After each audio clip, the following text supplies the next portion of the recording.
spoofs are almost as old as cinema itself. Some are done as a tribute while some are done as an attack. Either way, for as long as there have been movies, there have been movie parodies. On the other hand, filmmakers known for being movie buffs often take a more respectful path, paying homage to film history not through parody but with allusions and references. But no filmmaker has ever walked the line between parody and tribute better than Stephen Chow. Probably best known outside of China for Shaolin Soccer and Kung Fu Hustle, his movies, whether he's directing them or just acting in them, always show an acute understanding of the cinema and media that influenced him.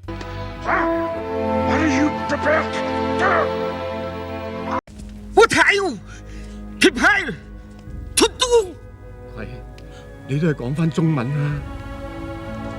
Stephen Chow's career began in serious action cinema, including films with John Woo and Jet Li, but his comic timing quickly sent him to the action comedy genre. Hong Kong cinema was being noticed worldwide at the time because of Jackie Chan, whose comedy came from lightning quick choreography. But Chow's movies relied on a more nonsensical method called Mo Le Tao, a Hong Kong comedic style that combined slapstick with absurdism.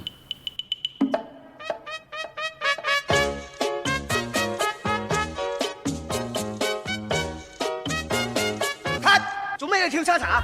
打！ Mo Le Tao wasn't a new concept, but Chow and his collaborators took one aspect of this style to the next level: pop culture references. Even before he became a director, his eye for satire was evident, not just when it came to Hong Kong films, but also at lampooning Western tropes, like this takeoff on Johnny Depp's 21 Jump Street about a cop going undercover as a high school student.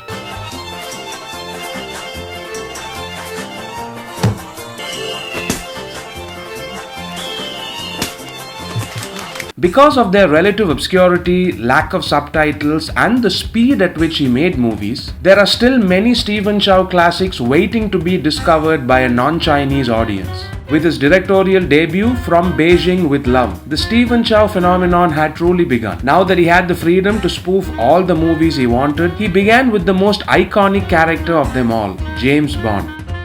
實際上佢係一個鬚刨嚟，就係一個鬚刨。實際上佢係一個風筒嚟。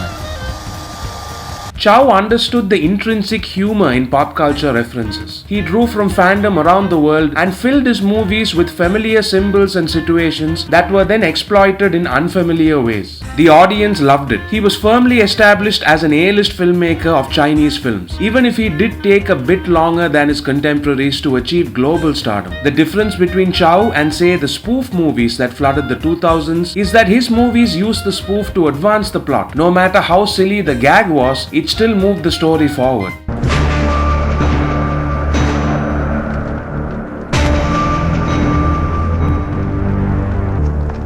就話你報警啊嘛？係啊，Sir，俾人搶晒嘢，攞晒你嘢。咩名？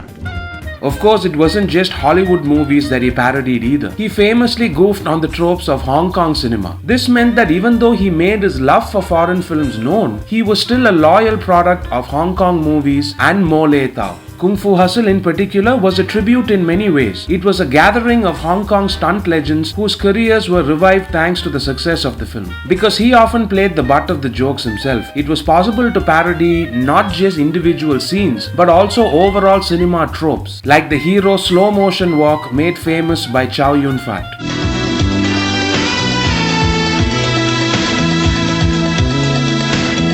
點解佢行得咁慢嘅？紅爺，佢嚟咗喎。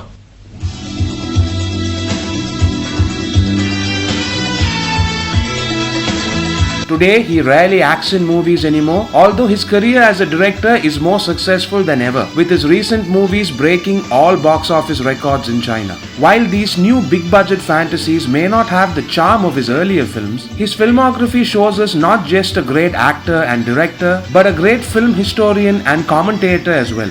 His films are still the greatest tightrope walk between parody and homage, a rope that he alone has walked to its very end.